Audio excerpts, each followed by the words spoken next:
morning. CAC Athletics here with head football coach Philip Vigil. CSU Pueblo just completed their spring game last week. And Coach, good morning. Thanks for taking the time to talk with us here this morning. Absolutely. Good morning. All right, Coach. Well, we'll just get right into it.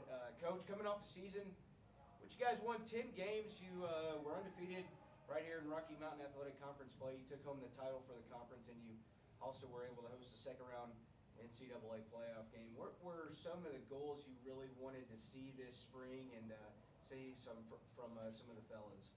Yeah, I mean, really, our goals don't change. You know, it's just finding ways to improve every single day, finding ways to get 1% every single day. You know, our first team meeting this spring, you know, I showed on our PowerPoint all of those things that you just said. And then the very next slide was a giant X through them because those things don't matter anymore. And this is a brand new team. You know, we can't be complacent. We can't, you know, rely on what happened last year.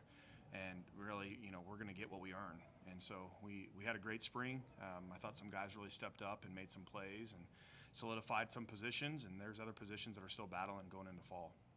What did you kind of learn about your team in spring football? Not necessarily in the red-blue game last week, but just spring football in general. I just think the overarching theme of these guys, and it's every year it seems to be this way, is the competitiveness. Like it doesn't matter who they're playing against, if they're playing against West Texas, if they're playing against each other.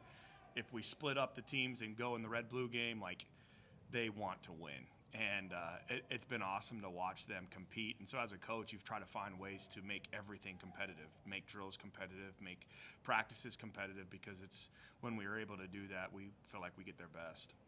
What were, you know, transitioning, you know, we guys got to have that exhibition game, and then, you know, obviously had to spend a lot of time out on the practice field. But when you actually got into that game environment, the blue-red game, what were your thoughts just kind of about the game itself?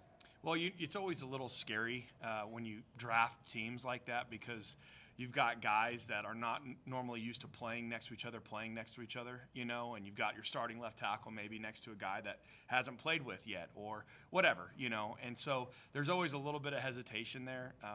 But the teams were very even, and that was pretty evident last Friday when it came down to literally the last play of the game. And both teams thought they had won, and it was a lot of fun, a lot of excitement. You know, there were some big plays on both sides of the ball. You know, and it was a blast. I think the guys really enjoyed that whole process. So shout out to Coach Riston. That was kind of his idea and what they'd done here in the past. And I said we'll give it a try this spring, and I think we'll continue to do it all the way through as long as I'm here. Excuse me. Were you kind of itching to get out there and call some plays? We know you had Coach Foskey and Mac out there on each sideline. You kind of split the coaches up as well, but you were kind of trailing behind there on the field watching. Were you just itching to get out there and dial up a few plays? We had Coach Foskey on one side as the head coach, and then Coach Dodge on the other side as Coach Dodge, my fault. Yeah, that's okay. And I didn't even have a headset, so I was just standing back there with the refs and just watching, and I kept looking over. One thing I did realize is I don't know the signals as well as I thought I did. So every time a quarterback would come out there, I'd say, "What's our play call here?" You know. But no, it was fun. I enjoyed, you know, a part of my job that I take very seriously is the development of our staff, right? And so, you know, in the red-blue game, Coach Dodge didn't call a single play. Coach Foskey didn't call a single play, right? Like, we let the young guys call it. We wanted to give them some experience to be able to do that, give Coach Dodge and Coach Foskey some experience as being a head coach for one side of the team, and really you just wanted to kind of grow those guys, and that's, you know, I think that's part of what I have to do as a head coach is grow my coaches, and that was one way for us to be able to do that this spring. Circling back to, you know, the week before, you guys, obviously it's great to get out there and compete a little bit, and you were able to do that against another team in West Texas A&M, and it's really, you know, it's the second straight year that you've been able to do that. How important is that? You know, you see in the NFL, you get these closed practices, these guys get to go at it, but it's the first time you've really been able to do this these last couple years in college football. How has that really benefited your team against not having to go up the same, your own guys? Yeah, I mean, really, you get 15 practices in the spring, and 14 of those you're going against yourself, you know. And I do love spring because it is about development. It is about, you know, I tell the guys every single day, you're going up against the best offense and the best defense in the country right now, and iron sharpens iron. And the better they are, the better we're going to be on offense, and the better the offense is, the better we're going to be on defense. And so to be able to do that for 14 practices is fantastic. However, being able to strap it up against somebody else, the guys just, it's a lot of fun, And I'm very appreciative of our administration to allow us to be able to do something like that, because it's not always cheap, and you have to find resources to be able to fund that. And for the last 2 years, we've been able to do that, and it's huge for our development, because really the guys that redshirted last year against West Texas was the first time that we got to see them in a game environment. We got to see how they're going to react when the lights come on and it doesn't count, right? And so that's huge, to be able to see how guys react and what they're going to be like coming this fall. Was there anything that really stood out to you this spring, whether that be in practice and the 2 game environments you were able to host? Was there anything that really kind of stood out to you this spring? I mean, just guys getting better, and you're starting to see the class that we recruited 2 years ago really come into play. Like those guys that outside of like the Garys and the Tyler Etheridges that started right away, and the Josiah Sampletons, like there's some guys that played sparingly last year that had huge springs for us this spring, and we're really making plays, and so excited about their future and what's coming for Pac football. It's easy to, you talk about some of those other guys, but you return your quarterback who really took the reins the second half of last year in Roman Fuller. Yeah, you get to bring him back as the signal caller. How did you brought in some really good quarterback competition? How has that competition really gone with you were able to throw 4 guys out there the other day? How is the quarterback room kind of coming together? Yeah, really, I believe in competition, right, at everything, and so Roman had a great year last year.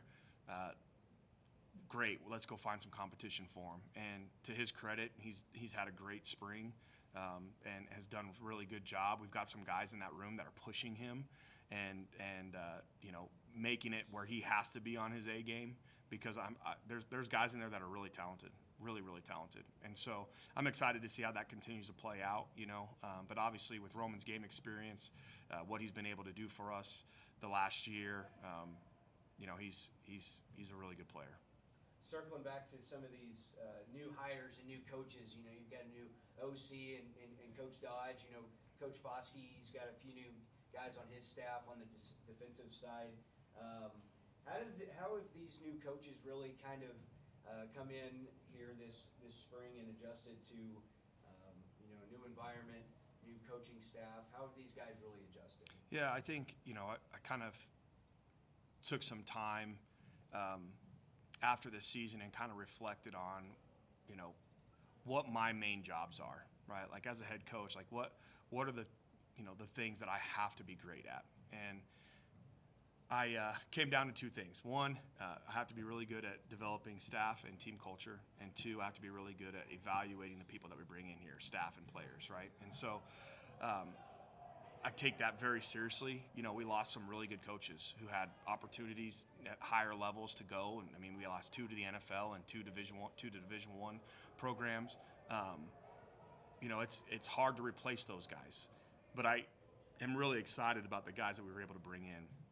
They've assimilated really well. Our kids love these guys, and I think that we've done a really good job with our hires, and really excited about those guys coming in.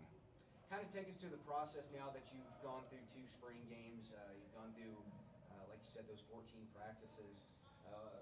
Kind of take us through what is the team going forward now that those have concluded? What's kind of the goal here going into the summer? What's a typical day with CSU Pueblo football going forward? Yeah, so we're still training, and so we're lifting right now and running for the next 2 weeks. Our following week we'll conclude our spring workouts and our Dirty Dozens with Hell Week, just a week full of competitions, and we're going to crown a winner and do our spring awards at that time. And so really we're just trying to finish the semester strong from an athletic standpoint, and then also most importantly from an academic standpoint, and making sure that we're staying on top of our grades and doing what we need to do so that we don't have to play catch up over the summer to get guys eligible for the fall. How's everybody feeling? Did you have a pretty healthy spring? Everybody kind of make it through injury-free? Yeah, we really did. I mean, praise God, like we haven't had really any significant injuries over spring, which was huge for us. We got out of the West Texas scrimmage clean and healthy. Same thing in the red and blue game last week, and so really thankful for that. And ready for summer training, and we're gonna blink, and it's gonna be August. So better get ready to roll. We'll finish up with this, Coach. Are there any kind of question marks going into the summertime, going into next year that's really kind of raised your attention, good or bad? I mean, I think, obviously we graduated 20 seniors last year, and so we lost some really good football players. And so, there's always going to be that learning curve for guys that are going to be playing more, stepping in, transfers that we recruited at mid-year that came in at this semester and contributed in there. And so the learning for them is still going. It's still ongoing. And so it'll be huge for them over the next 3 weeks, and then going into the summer to make sure that they're continuing to watch film and they're staying in their playbooks and they're doing what they need to do so that way they can show up in August ready to roll. All right, Coach. Well, we appreciate you taking the time as always. Head Coach Philip Vigil, after CSU Pueblo concludes their spring game, and they'll go ahead and continue spring workouts throughout the rest of the semester. The reigning RMAC champions and head coach Philip Vigil. Coach, thanks for joining us this morning. Yeah, 2 things before we go. We got our community cleanup on April 25th, where we're going to get out into the community and help the elderly and disabled, churches, things of that nature. So if there's anybody that needs that, please get online and fill out that form. And then secondly, we are going to have our inaugural PAC football golf tournament May 31st. And so excited about those 2 events that are going to be coming up this spring before we get into the summer. Well, PAC football staying busy despite being in the off season. Coach, we're looking forward to those events. Wolfies on April 29th. We know we'll see you there, and football will be well represented. And Coach, we just thank you as always for joining us. Thank you.